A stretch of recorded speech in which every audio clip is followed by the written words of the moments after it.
সাহাবীদের যুগে, সোনালী যুগের মানুষদের মধ্যে শ্রেষ্ঠ মানুষ খোঁজার চেষ্টা করলেন যে আমি আমার মেয়েকে একটা ভালো ছেলে উপহার দিব, যেটা প্রতিটি বাবার প্রতিজ্ঞা হওয়া উচিত যে আমি আমার মেয়েকে একটি ভালো ছেলে আর আমার ছেলেকে একটি ভালো মেয়ে উপহার দেওয়ার চেষ্টা করব, এটা প্রতিজ্ঞা হওয়া উচিত।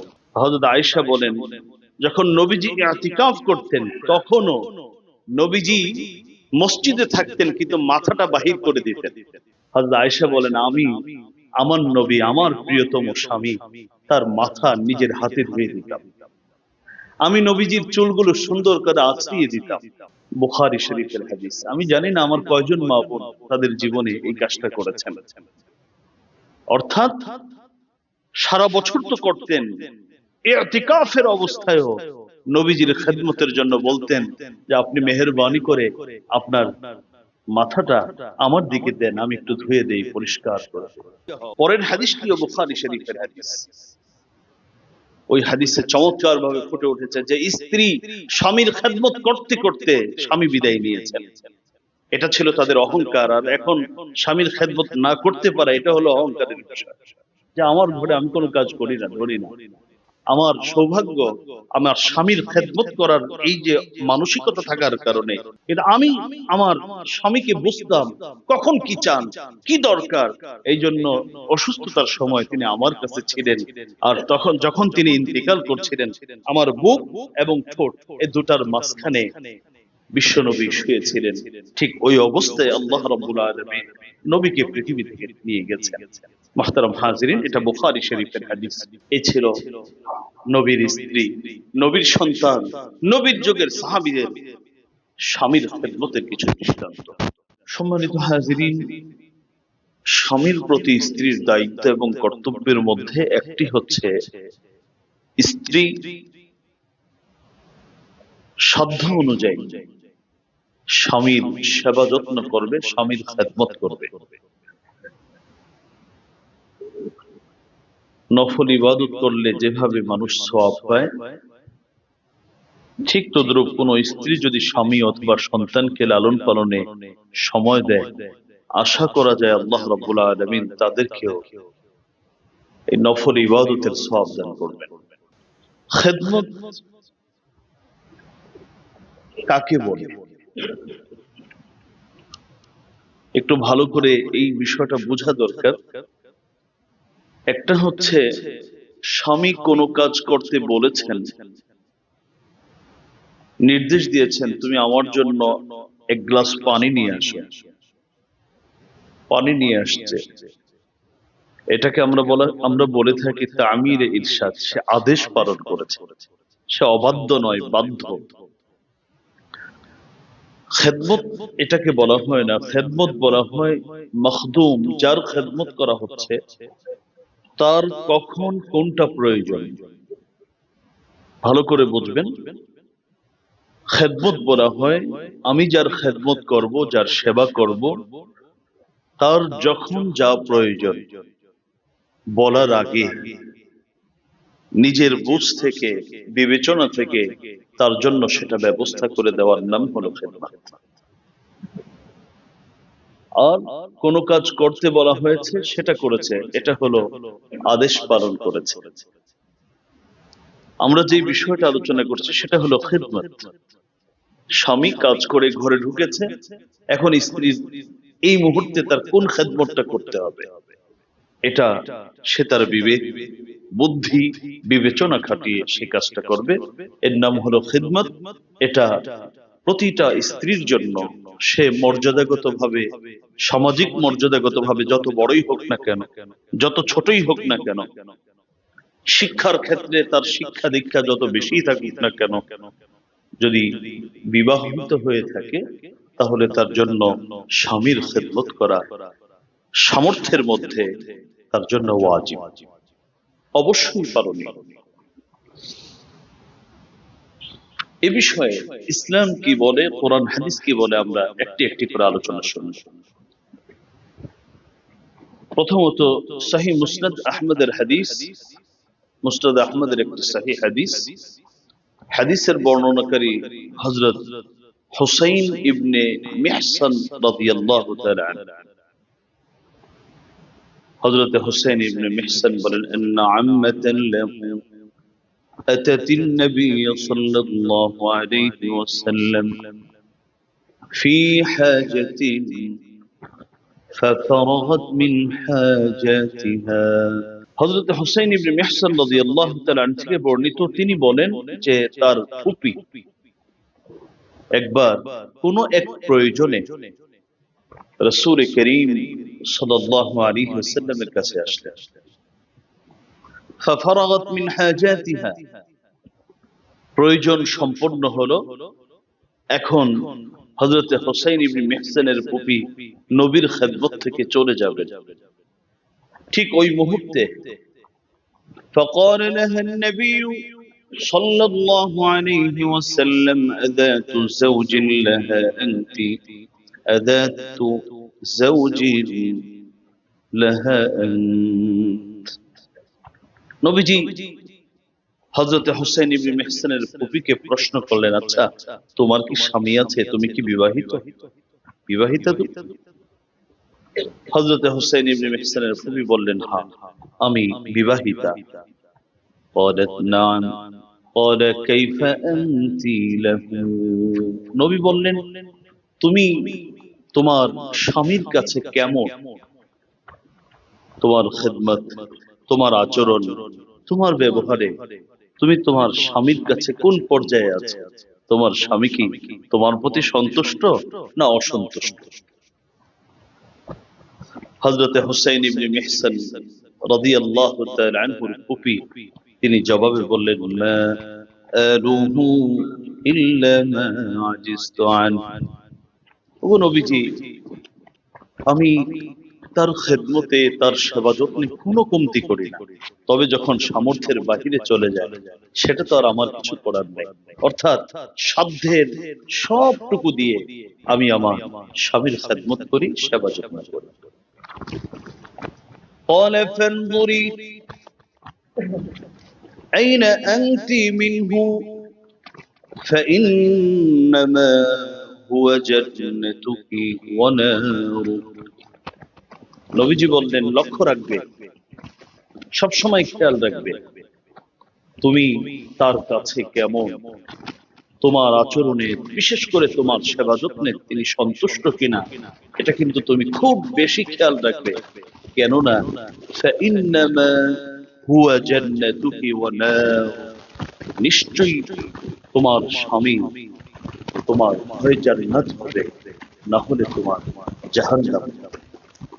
অর্থাৎ স্বামীর কারণে, দায়িত্বগুলো পালন করার কারণে হয়তো আল্লাহ রাব্বুল আলামিন তোমাকে জান্নাত দিবেন, আর পালন না করার কারণে হতে পারে তোমার পালন না করার কারণে তোমাকে জাহান্নামে নিক্ষেপ করা হবে। মুসনাদ আহমদের হাদিস, হাদিসটি বড় অত্যন্ত তাৎপর্যপূর্ণ হাদিস। আমরা জানি মা পান নিচে সন্তানের বেহেশত, এই আলোচনা আমরা মোটামুটি সবাই জানি। তবে এই হাদিসের মধ্যে রাসূল অন্য কথা বললেন, স্ত্রীকে বলে দিলেন, তোমার জান্নাত জাহান্নাম হলো তোমার স্বামী, তোমার জান্নাত জাহান্নাম তোমার স্বামী। স্বামীর খেদমত করে, তাকে সন্তুষ্ট করে, আবার স্বামীর খেদমত করতে গিয়ে আল্লাহ রাসূলকে অসন্তুষ্ট করা যাবে। আল্লাহ রাসূল যেখানে তার সমর্থন আছে, আল্লাহ রাসূলের সমর্থন যেখানে আছে, এমন কাজে স্বামীর খেদমত করে তুমি জান্নাতও পেতে পারো, খেদমত না করে অবাধ্যতা করে তুমি জাহান্নামও পেতে পারো। মুসনাদ আহমদের হাদিস। এটা হলো একজন সাহাবীর কথা বললাম। একজন মহিলা সাহাবীকে রাসূলুল্লাহ সাল্লাল্লাহু আলাইহি ওয়াসাল্লাম এই নির্দেশনা দিয়েছেন যে সব সময় তোমাকে সজাগ থাকতে হবে, খেয়াল রাখতে হবে তোমার আচরণে, তোমার সেবা যত্নে স্বামী সন্তুষ্ট না অসন্তুষ্ট।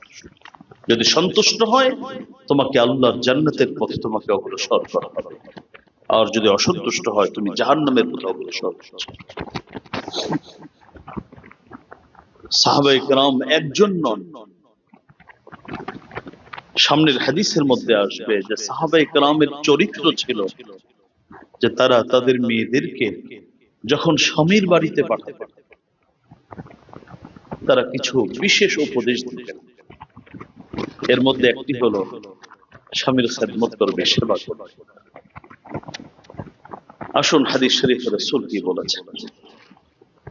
عن أنس رضي الله تعالى عنه قال كان أصحاب رسول الله صلى الله عليه وسلم إذا زفوا امرأة إلى زوجها يأمرونها بخدمة الزوج ورعاية حقه وتربية أولاده।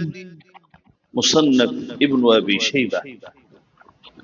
হযরত আনাস রাদিয়াল্লাহু তাআলা আনহু থেকে বর্ণিত, তিনি বলেন, কানা আসহাবু রাসূলিল্লাহ সাল্লাল্লাহু আলাইহি ওয়াসাল্লাম, রাসূল করিম সাল্লাল্লাহু আলাইহি ওয়াসাল্লামের সাহাবীগণ, নবীর যুগের কথা হযরত আনাস বলেন, ইযা যাফু ইমরাআতান ইলা যাওজিহা, বলছিলাম সাহাবায়ে কেরাম রিদওয়ানুল্লাহি তাআলা আলাইহিম আজমাইনদের যুগের কথা, যখন বিবাহিত কোনো মেয়েকে স্বামীর বাড়িতে পাঠাতেন, হযরত আনাস রাদিয়াল্লাহু তাআলা আনহু বলেন, প্রতিটি পরিবার তাদের মেয়েকে স্বামীর বাড়িতে পাঠানোর সময় তারা তিনটি উপদেশ দিতেন। এক নম্বর উপদেশ হলো ইয়ামুরুনাহা বিখিদমাতিজ যাওজ।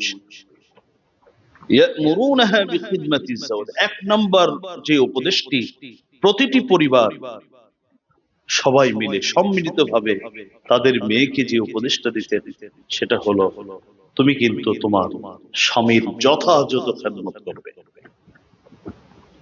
দুই নম্বর ওয়ারিআয়াতি হাক্কিহি, দুই নম্বর হলো স্বামীর অন্যান্য যে সকল হক তোমার উপর রয়েছে সেই হকগুলো তুমি আদায় করবে। আর তিন নম্বর হচ্ছে ওয়াতারবিয়াতি আওলাদি, তুমি কিন্তু তোমার সন্তানদের প্রতি পূর্ণ যত্নশীল হবে। সন্তানদের লালন পালনের ক্ষেত্রে তুমি কিন্তু খামখেয়ালি করবে না, কারণ সন্তান হচ্ছে তোমার জীবনের সর্বশ্রেষ্ঠ সম্পদ। এই সম্পদ যেন নষ্ট না হয় এদিকে তুমি সচেতন থাকবে। এই তিনটি নাসে মুসান্নাফ ইবনু আবি শাইবা হাদিসের কিতাবের মধ্যে এই হাদিসটি রয়েছে যে রাসূলুল্লাহ সাল্লাল্লাহু আলাইহি ওয়াসাল্লামের যুগে বিবাহিতা প্রতিটি নারীকে, প্রতিটি মেয়েকে যখন বাবার বাড়ি থেকে বিদায় দিতেন তখন এই তিনটি উপদেশ দিতেন। স্বামীর খেদমত করবে, স্বামীর অন্যান্য হক আদায় করবে, আর তিন নম্বর হচ্ছে ওয়াতারবিয়াতি আওলাদি, সন্তানদের লালন পালনের ক্ষেত্রে তুমি অত্যন্ত যত্নশীল হবে।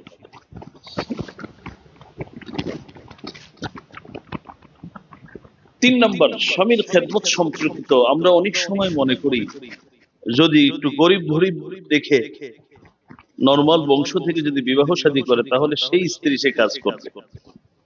যদি কোনো কারণে স্বামী মর্যাদাগত, সামাজিক মর্যাদাগত দিক থেকে স্ত্রী থেকে একটু নিচের হয়, শিক্ষার দিক থেকে যদি স্ত্রী উপরে থাকে, অর্থকরীর ক্ষেত্রে যদি স্বামীর কোনো দুর্বলতা থাকে, তাহলে মনে হয় খেদমত করা লাগবে না।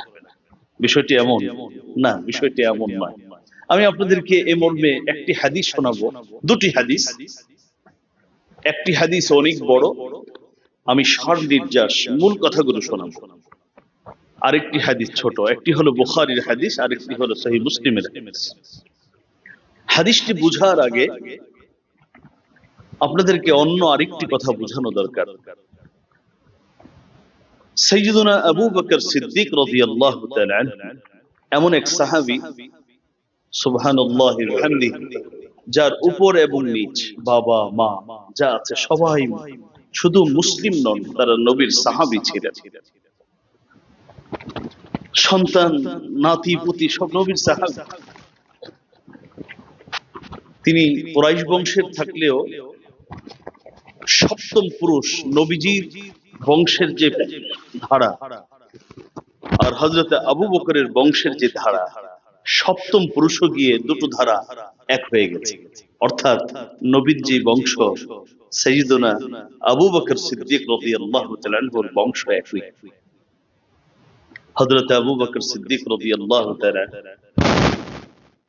আমি হযরত আবু বকরের শুনানি নিয়ে আলোচনা আগে করেছিলাম, এই জন্য বিস্তারিত বলছি না। তিনি অত্যন্ত অত্যন্ত উঁচু মানের একজন ব্যবসায়ী ছিলেন। তার অর্থ দিয়ে একজন দুজন নয়, অনেক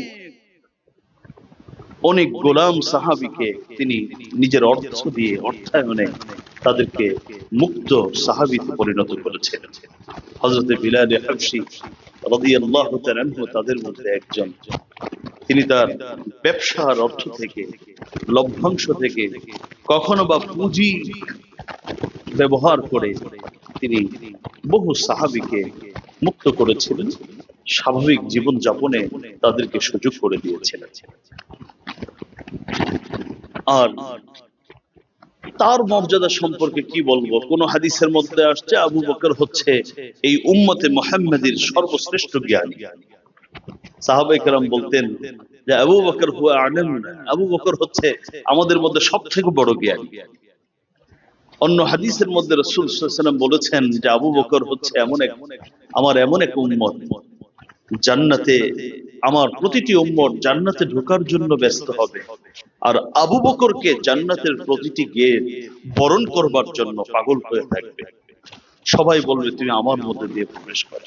তাহলে আবু বকরের বংশীয় মর্যাদা, সামাজিক মর্যাদা, সবকিছুতে তিনি ছিলেন অনন্য, এক অন্য উচ্চতায় ছিলেন সাইয়্যিদুনা আবু বকর সিদ্দিক রাদিয়াল্লাহু তাআলা। হযরত আবু বকর সিদ্দিক রাদিয়াল্লাহু তাআলা আনহু এক মেয়ে তো হযরত আয়েশা, যাকে বিবাহ করেছিলেন রাসূল করিম সাল্লাল্লাহু আলাইহি ওয়াসাল্লাম। আরেক মেয়ের নাম হলো হযরত আসমা বিনতে আবি বকর সিদ্দিক রাদিয়াল্লাহু তাআলা, নাম ছিল আসমা। এখন আসমাকে বিবাহ দিবেন, আসমাকে বিবাহ করার জন্য তো স্বাভাবিকভাবে আবু বকরের মেয়ে, বহু প্রস্তাব, কিন্তু আবু বকর সিদ্দিক রাদিয়াল্লাহু তাআলা সাহাবীদের যুগে, সোনালী যুগের মানুষদের মধ্যে শ্রেষ্ঠ মানুষ খোঁজার চেষ্টা করলেন যে আমি আমার মেয়েকে একটা ভালো ছেলে উপহার দেব, যেটা প্রতিটি বাবার প্রতিজ্ঞা হওয়া উচিত যে আমি আমার মেয়েকে একটি ভালো ছেলে আর আমার ছেলেকে একটি ভালো মেয়ে উপহার দেওয়ার চেষ্টা করব, এটা প্রতিজ্ঞা হওয়া উচিত। হযরত আবু বকর সিদ্দিক রাদিয়াল্লাহু তাআলা খোঁজা শুরু করলেন, তো একজনকে পেলেন জামাই হিসেবে, মেয়ের স্বামী হিসাবে একজনকে পছন্দ করলেন। নাম তার হযরত জুবাইর ইবনুল আওয়াম রাদিয়াল্লাহু তাআলা। হযরত জুবাইর ইবনুল আওয়াম রাদিয়াল্লাহু তাআলা সম্পর্কে আজকে বেশি কিছু বলবো না, শুধু এতটুকু শুনেন।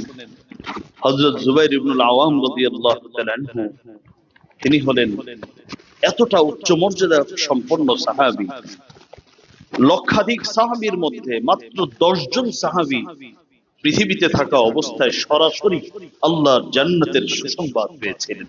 তাদের মধ্যে একজন হলেন হযরত জুবাইর ইবনুল আওয়াম রাদিয়াল্লাহু তাআলা।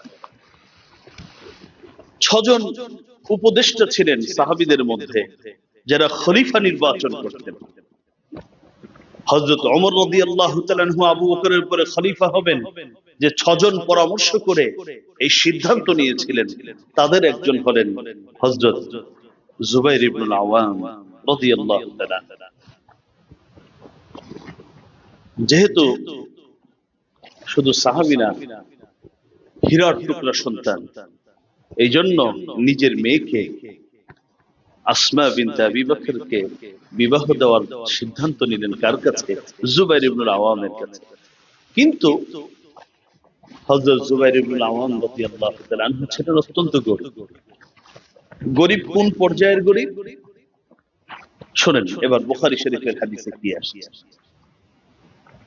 عن أسماء بنت أبي بكر الصديق رضي الله تعالى عنها قالت تزوجني الزبير وما له في الأرض من شيء من مال.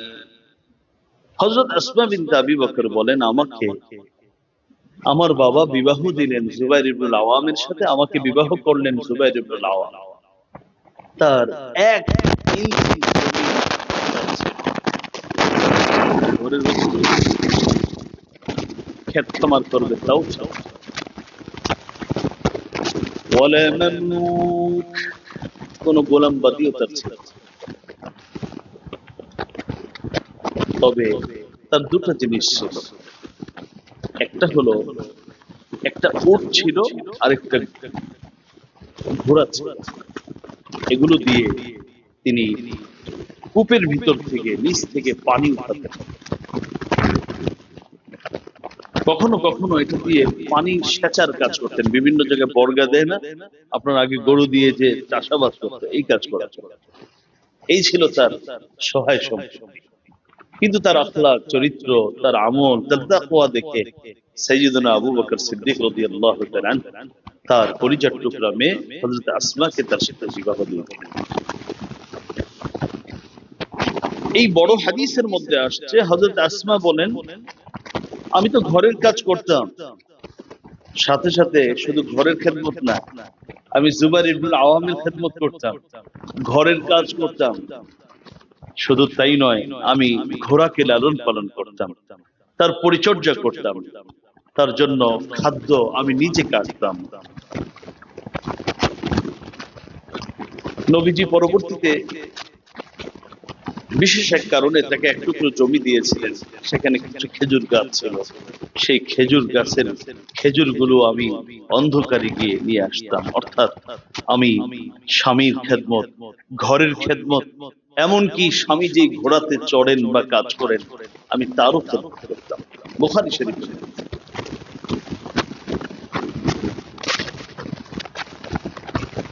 মুসলিম শরীফের হাদিস, একই মর্মের হাদিস, এখানে খুব ছোট করে আসছে। হযরত আসমা বিনতে আবি বকর বলেন, কুনতু আখদুমু যুবাইর খিদমাতাল বাইতি কুল্লাহু, হে দুনিয়ার মানুষ, আমি আমার স্বামী জুবাইর ইবনুল আওয়ামের ঘরের সব কাজ নিজ হাতে করতাম।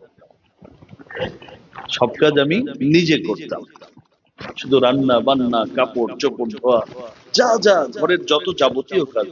ঘরের কিন্তু অনেক কাজ, আমরা পুরুষরা মানে নিজেরা মনে করে আমি অফিস করি, আমি অনেক কাজ করি, ঘরে এরা কিচ্ছু করে না। আসলে তো দেখা যায় না। কোভিড এর সময় মোটামুটি আমরা বুঝতে পারছি যে আসলে ঘরের অনেক কাজ আছে। অথবা যদি কখনো আল্লাহ না করুন আমাদের স্ত্রীগণ অসুস্থ হয়ে পড়ে, বেশি দিন না, একদিনের দুই দিনের যদি দায়িত্ব কাঁধে ওঠে, তাহলে দেখবেন ফ্যাক্টরি চালানো থেকে এটা খুব একটা সহজ না, কখনো কখনো কঠিনই মনে হয়। অনেক কাজ থাকে, মা বোনরা অনেক কাজ করে থাকেন, যেটা আমাদের চোখে পড়ে। তিনি বলেন, কুনতু আখদুমু যুবাইর খিদমাতাল বাইতি কুল্লাহু, আমি জুবাইরের ঘরের যত কাজ আছে আনুষঙ্গিক সব কাজ আমি করতাম। ওয়া কানা লাহু ফারাস ওয়া কুনতু আসুসুহু ফালাম ইয়াকুন মিনাল খিদমাতি শাইউন আশাদ্দা আলাইয়া মিন সিয়াসাতিল ফারাস। তিনি বলেন, ঘরের কাজ তো করতাম, তার যে পশু পাখি আছে পশুরও খেদমত করতাম, তার ঘোড়ার সেবা যত্ন আমি করতাম, তার পরিচর্যা আমি করতাম, তার খাদ্য পানীয় সব ব্যবস্থা আমি করতাম। শুধু মানুষ না, পশুরটাও করতাম। এখানেই শেষ নয়, তিনি বলেন যে আমার কাছে ঘরের যত কাজ করতাম ওটা অত কষ্ট লাগতো না, কিন্তু এই ঘোড়ার কাজ করতে গিয়ে, খেদমত করতে গিয়ে আমার বড় কষ্ট হতো, কিন্তু আমি কোনোদিন মুখে এটা প্রকাশ করিনি। পরবর্তীতে হযরত আবু বকর সিদ্দিক রাদিয়াল্লাহু তাআলা, বুখারী শরীফের এক হাদিসে আসছে যে হযরত আবু বকর মেয়ের এই অবস্থাগুলো দেখছিলেন, বুঝতে দেননি, কোনোদিন কোনো অভিযোগ শোনেননি। একদিন হযরত আবু বকর সিদ্দিক রাদিয়াল্লাহু তাআলা একজন খাদেম হাদিয়া পাঠালেন যে তোমাদের ঘরে আমার পক্ষ থেকে একজন খাদেম, অর্থাৎ মেয়ের কষ্টটা যেন একটু লাঘব হয়, একটু কমে যায়। হযরত আসমা বিনতে আবি বকর বলেন, আমি ঘাস নিজে কাটতাম। বংশের কথা খেয়াল আছে তো, আর্থিক অবস্থার কথাও তো খেয়াল আছে। সবকিছুর পরে নিজে বলতেন যে আমি নিজে কাটতাম এবং আমি তার যত্ন নেওয়া, পরিচর্যা সবকিছু আমি করতাম। সেই মুসলিম শরীফ। তাহলে শুধু স্বামীর খেদমত নয়, পরিবারের যাবতীয় কাজ এবং যার পশু, গৃহপালিত যে পশু, এই পশুর সেবা যত্ন স্ত্রী করতেন। এটা হলো মুসলিম শরীফের হাদিস, আর আগের হাদিসটি হলো বুখারী শরীফের হাদিস। এতক্ষণ তো অন্যদের, নবীর পরিবারের বাহিরের লোকদের কথা বললাম। এবার আসুন নবীর পরিবারে নবীর একমাত্র কলিজার টুকরা, বিশেষ করে যিনি বেঁচে ছিলেন নবীজির জীবদ্দশায়, হযরতে ফাতিমাতুজ জোহরা রাদিয়াল্লাহু তাআলা আনহা। বুখারী মুসলিমের আরেক হাদিস থেকে আপনাদেরকে শোনাই। হযরত আলী রাদিয়াল্লাহু তাআলা আনহু থেকে বর্ণিত, তিনি বলেন, আন্না ফাতিমা আতাতিন নবিয়্য সাল্লাল্লাহু আলাইহি ওয়াসাল্লাম তাশকু ইলাইহি মা তালকা ফি ইয়াদিহা মিনার রাহা। হযরত আলী বলেন, একদিন ফাতিমাতুজ জোহরা রাদিয়াল্লাহু তাআলা আনহা নবীর কাছে একটি আবদার নিয়ে আসেন। কি আবদার? তৎকালীন আরবের মূল খাদ্য ছিল রুটি। তো রুটি যেহেতু খেতেন, রুটি ওই আটা বা গম ভাঙানোর জন্য আপনারা যারা একটু বয়স্ক আপনারা জানেন, ছোটরা বুঝবে না, জাতা বলে। এভাবে ঘুরিয়ে ঘুরিয়ে এটাকে কি করা হতো, এটা পিষা হতো। তা ঘরের হযরতে ফাতিমাতুজ জোহরা রাদিয়াল্লাহু তাআলা আনহা ঘরের কাজ করতে করতে এই যে হাত বারবার ঘুরাতে গিয়ে হযরতে ফাতিমাতুজ জোহরা রাদিয়াল্লাহু তাআলা আনহার এই বগলের নিচটা ঘাও হয়ে গেছে, জখম হয়ে গেছে। তিনি শুনতে পেলেন জাআহু রাকিক, যে নবীজির খেদমতে একটা গোলাম আসছে। খবর শুনেই মেয়ে রাসূলের খেদমতে আসলেন, যে নবীজির কাছে এখন এই হালাতটা দেখালে, নবীজি কি করবেন, দয়া মায়া করে আমাকে খাদেম খাদেম। তিনি তো চলে আসলেন, নবীর সাক্ষাৎ তিনি পেলেন না, নবীজি কোনো এক বিশেষ প্রয়োজন বাহিরে ছিলেন। হযরতে ফাতিমাতুজ জোহরা রাদিয়াল্লাহু তাআলা আনহা فذكرت ذلك لعائشة, আম্মা জান আয়েশার কাছে নবীকে না পেয়ে তার মনের যে বেদনা, তার যে প্রয়োজন, তার যে আবদার, এগুলো কাকে বললেন? আম্মা জান আয়েশা সিদ্দিকা রাদিয়াল্লাহু তাআলা আনহাকে বললেন। নবীজি পরবর্তীতে ঘরে আসতেই হযরত আয়েশা, আম্মা জান আয়েশা বলে দিলেন যে আমাদের মেয়ে ফাতিমাতুজ জোহরা আসছিলেন, তার একটা গোলাম প্রয়োজন, তার এদিকটা জখম হয়ে গেছে কাজ করতে করতে, ঘরের কাজ করতে করতে। রাসূলুল্লাহ সাল্লাল্লাহু আলাইহি ওয়াসাল্লাম শুনেই সঙ্গে সঙ্গে চলে গেলেন মেয়ের বাড়ি। গিয়ে দেখেন হযরত আলী বলেন, তখন আমরা দুজন মাত্র বিছানায় গেছি ঘুমাবো, ঠিক ওই মুহূর্তে রাসূল করিম সাল্লাল্লাহু আলাইহি ওয়াসাল্লাম আমাদের বাড়িতে আগমন করলেন আর বসলেন। ফাকআদা বাইনি ওয়া বাইনাহা, আলী বলেন আমার আর ঠিক ফাতেমা দুইজনের মাঝখানে উনি বসলেন। এমন ভাবে বসলেন এবং নবীজি তার পাটা ছড়িয়ে দিলেন, যে আমার পাটা, নবীর পাটা আমার পেটের মধ্যে লাগছিল, আমি শীতলতা, ঠান্ডা অনুভব করছিলাম। দেখুন তাদের মধ্যে সম্পর্কটা কতটা গভীর ছিল। মেয়ে আর বিয়ে জামাইয়ের মাঝখানে, আমাদেরকে ধরলে তো এই প্রশ্ন যদি করা হয় জবাব দেওয়ার সুযোগ নেই। বিবাহের পরে মেয়ে আর মেয়ের জামাইয়ের মাঝখানে বসে মানে কতটুকু ভালোবাসা আর সুসম্পর্ক থাকলে এটা সম্ভব, কতটা দায়িত্বশীল হলে এটা সম্ভব, মাঝখানে বসে। এরপরে রাসূল করিম সাল্লাল্লাহু আলাইহি ওয়াসাল্লাম মেয়েকে বলতেছেন, আলা আদুল্লুকুমা আলা খায়রিন মিম্মা সাআলতুকুমা। আয়েশা, ফাতেমা এবং আলী, তোমরা ভালো করে শোনো। ফাতেমা, তুমি আমার কাছ থেকে একটা খাদেম চেয়েছো, ঠিক আছে, ওটা তো রাষ্ট্রীয় কোষাগারে আসছে, এটা রাষ্ট্রীয়, আমি দিলে দিতে পারি, তবে আমি কি তোমাদেরকে এর থেকে উত্তম কোন পথ বলে দিব যেটা করলে বরকত আরো অনেক বেশি আসবে? আমি কতটুকু তোমাদেরকে দিব, কিন্তু বরকতের দরজা আমি খুলে দেওয়ার একটা ব্যবস্থা করবো কিনা বল। তারা বললেন অবশ্যই করবেন।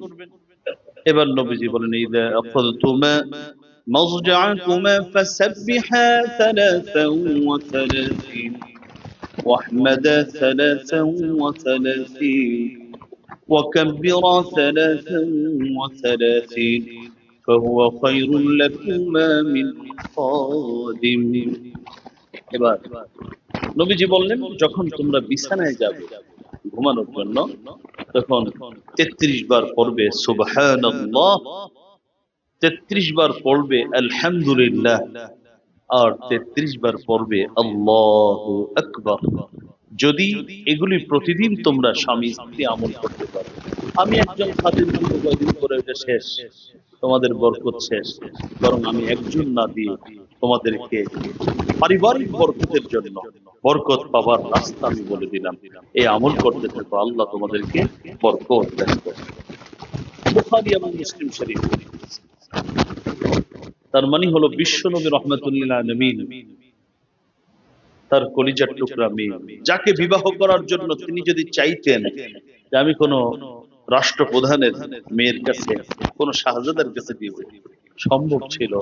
তিনিও একজন ভালো ছেলে হযরত আলী মুরতাযা রাদিয়াল্লাহু তাআলা আনহুকে তার কন্যার স্বামী হিসেবে নির্বাচন করলেন, এবং বিশ্বনবীর মেয়ে হওয়া সত্ত্বেও, বিশ্বনবীর মেয়ে হওয়া সত্ত্বেও এর থেকে বড় মর্যাদাবান পৃথিবীতে কারো হওয়ার সুযোগ নেই।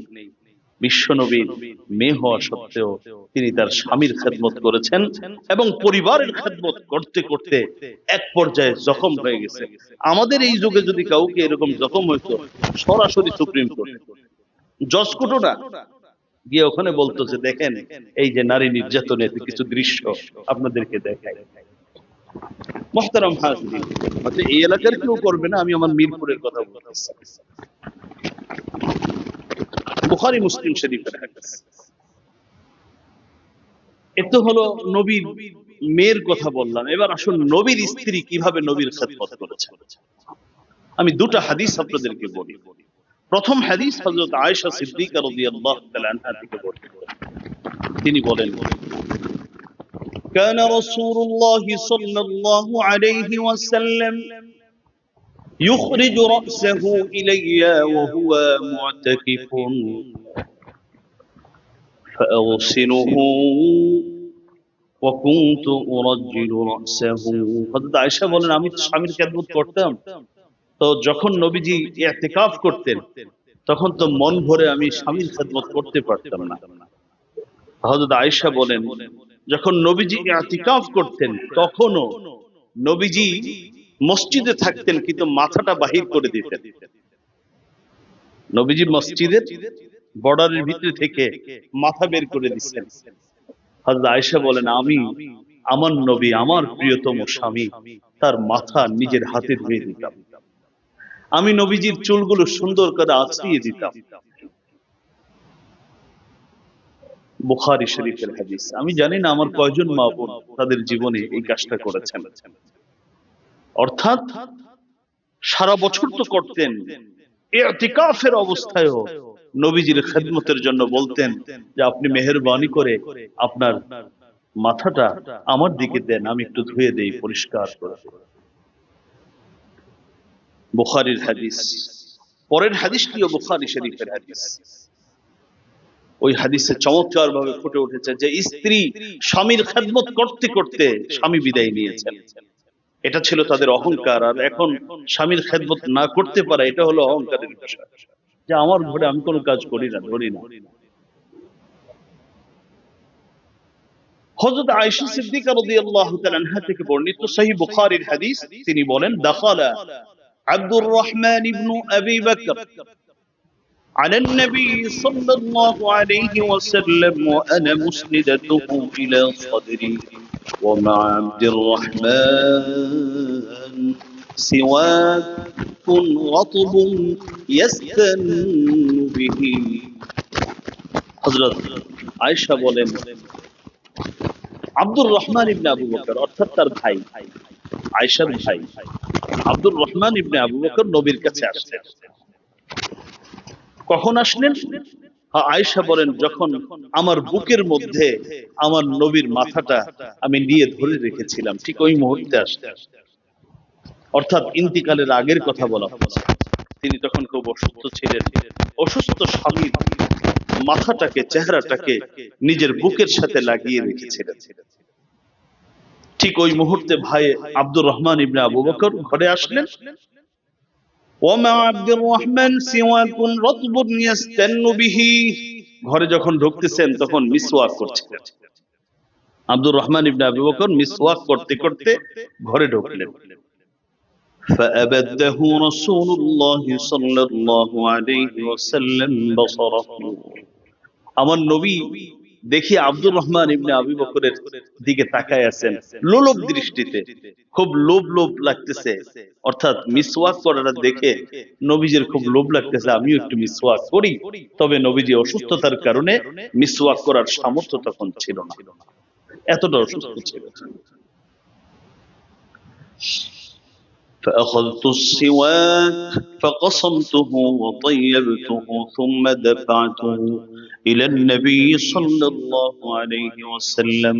হযরত আয়েশা বলেন, আমি নবীজিকে তাকানো দেখেই বুঝতে পারলাম এখন নবী কি চান। আমি নবীজিকে একটু আলতো করে নবীজির মাথাটা বালিশের মধ্যে রাখলাম, রেখে আমি আমার ভাইয়ের কাছ থেকে যেই ইয়েটা আছে মিসওয়াক, একটু বড় ছিল, আমি এটা একটা অংশ নিলাম, নিয়ে এটাকে আমি নিজে চাবালাম, আমি নরম করলাম, এরপর আমি নবীজির হাতে উঠিয়ে দিলাম। বললাম, ওগো নবীজি, আপনি মনে হয় মিসওয়াক করতে চাচ্ছেন, নেন মিসওয়াক, আপনি একটু মিসওয়াক করেন। فما رأيت رسول الله صلى الله عليه وسلم استنى استنانا قط أحسن منه। হযরত আয়েশা বলেন, আমি মিসওয়াকটা দেওয়ার পরে নবীজি এত সুন্দর করে মিসওয়াক করলেন। নবীজির মিসওয়াক তো অনেক দেখেছে, কিন্তু এত সুন্দর, এত সময় নিয়ে এত ভালো করে মিসওয়াক করতে আর কোনোদিন দেখি নাই। কারণ বড় প্রোগ্রামে যাবেন তো, এই জন্য সর্বোচ্চ পবিত্রতা অর্জন করছেন। মিসওয়াক শেষ হলো। فما عدا أن فرغ رسول الله صلى الله عليه وسلم رفع يده ثم قال في الرفيق الأعلى في الرفيق الأعلى في الرفيق الأعلى। মিসওয়াক শেষ হওয়ার পরেই নবীজি আর কারোর সাথে কথা বললেন না, এবার দুটো হাত আসমানের দিকে উঠিয়ে দিলেন আর বললেন, ফির রফিকিল আ'লা। আমি আমার বড় বন্ধুকেই নির্বাচন করে নিলাম, আমার মহান যে বন্ধু, সেই বন্ধুকেই আমি গ্রহণ করলাম। একটু বোঝা দরকার, 2-1 মিনিট সময় বেশি হবে, একটু বোঝা দরকার। এক হাদিসের মধ্যে আসছে, নবীজি সাহাবীদের সামনে বলছিলেন, ও আমার সাহাবীরা, জানো তোমাদেরকে একটা ঘটনা শোনাই, 2 বন্ধুর একটা গল্প শোনাই। বন্ধু বন্ধুর কাছে প্রস্তাব রেখেছেন, বন্ধু আপনি চাইলে আমার কাছে আসতে পারেন, আর না চাইলে আপনি যেখানে আছেন সেখানেও থাকতে পারেন। সাহাবীদের সামনে নবী এই কথা বলতেছেন, তো সবাই গল্প শুনতেছে, নবী কি বলতে চাচ্ছেন শুনতেছেন। আর হযরত আবু বকর সিদ্দিক রাদিয়াল্লাহু তাআলা আনহু সেখানে বড় আওয়াজে কান্না শুরু করলেন, খুব কান্না করছেন। সাহাবায়ে কেরাম কয়, আবু বকর তোমার কান্নার যন্ত্রণায় আর বাঁচলাম না, যেখানেই নবীর বয়ান শুনো খালি কাঁদো। কারণ কিছু মানুষ তো বয়ান শোনে না, কিছু মানুষ শোনে কিন্তু কান দিয়ে শোনে, আর কিছু মানুষ হৃদয়ের কান দিয়ে শোনেন। আবু বকর সিদ্দিক হচ্ছে ওই সাহাবী যিনি প্রতিটা কথা হৃদয়ের কান দিয়ে শুনতেন, অনুধাবন করতেন। তিনি যখন এই ঘটনা শুনলেন, কান্না শুরু করেছে। সাহাবায়ে কেরাম বলে, আবু বকর কাঁদো কেন? নবীজি 2 বন্ধুর কথা বলছেন, যে এক বন্ধু তার বন্ধুকে প্রস্তাব দিয়েছেন, চাইলে আমার কাছে আসতেও পারো, চাইলে যে অবস্থায় আছে থাকতেও পারো। কিন্তু বন্ধু বন্ধুর প্রথম প্রস্তাবটাকে গ্রহণ করেছে, অর্থাৎ বন্ধুর কাছে চলে যাওয়াটা গ্রহণ করেছেন। তোমরা তো বোঝো নাই নবীজি কি বলেছেন, এখানে বন্ধু মানে আল্লাহ এবং রাসূল, দুই বন্ধু। আল্লাহ প্রস্তাব দিয়েছেন নবীকে, আপনি চাইলে দুনিয়াতে আরো কিছুদিন থেকে আসতে পারেন, চাইলে এখনো আমার কাছে চলে আসতে পারেন। তো নবীজি প্রথমটা গ্রহণ করেছেন, মানে হলো অচিরেই বিশ্ব নবী রহমতুল্লিল আলামিন আমাদেরকে ছেড়ে মহান আল্লাহ রাব্বুল আলামিনের সান্নিধ্যে চলে যাবেন। এই জন্য আমি সেদিন সাহাবায়ে কেরাম বড় আওয়াজে বলেছিলেন, আবু বকর হলো এই উম্মতে মুহাম্মাদের সবথেকে বড় জ্ঞানী। মুহতারাম হাজিরিন, রাসূল করিম সাল্লাল্লাহু আলাইহি ওয়াসাল্লাম যখন মিসওয়াক শেষ হলো, এবার দুটো হাত আকাশের দিকে উঠিয়ে তিনবার বললেন, ফির রফিকিল আলা, ফির রফিকিল আলা, ফির রফিকিল আলা। আমার মহান বন্ধু কাছে যাওয়াটাকে আমি গ্রহণ করলাম, আমি আমার মহান বন্ধুর কাছে যাওয়াটাকে গ্রহণ করলাম। তিনবার বললেন, সুম্মা কাদা। এরপরে নবীজি পৃথিবীর জীবন সমাপ্ত হলো, তিনি ইন্তিকাল করলেন। হযরতে আয়েশা সিদ্দিকা রাদিয়াল্লাহু তাআলা আনহা বলেন, আমার সৌভাগ্য আমার স্বামীর খেদমত করার এই যে মানসিকতা থাকার কারণে, মানুষ আমার স্বামীর একাধিক স্ত্রী ছিলেন, কিন্তু আমি আমার স্বামীকে বুঝতাম কখন কি চান, কি দরকার। এই জন্য অসুস্থতার সময় তিনি আমার কাছে ছিলেন, আর তখন যখন তিনি ইন্তিকাল করছিলেন, আমার বুক এবং ঠোঁট এই দুটার মাঝখানে বিশ্বনবী শুয়েছিলেন। ঠিক ওই অবস্থায় আল্লাহ রাব্বুল আলামিন নবীকে পৃথিবী থেকে নিয়ে গেছেন। মুহতারাম হাজিরিন, এটা বুখারী শরীফের হাদিস। এই ছিল নবীর স্ত্রী, নবীর সন্তান, নবীর যুগের সাহাবীদের স্বামীর খেদমতের কিছু দৃষ্টান্ত। আজও যদি আমি একজন প্রকৃত মুমিন হয়ে থাকি, আল্লাহর কাছ থেকে যদি আমি জান্নাতের আশা রাখি, একজন স্ত্রী হয়ে আমার স্বামীর খেদমত সামর্থ্যের সবটুকু দিয়ে করার চেষ্টা করা, তবেই আমি আমার স্বামীর দায়িত্ব পালন করেছি এটা বিবেচিত হবে। আল্লাহ কথাগুলো আমাদেরকে বুঝার আমল করার তৌফিক দান করুন, আমিন। ওয়া আখিরু দাওয়ানা আলহামদুলিল্লাহি রাব্বিল আলামিন। আসসালামু আলাইকুম ওয়া রাহমাতুল্লাহ।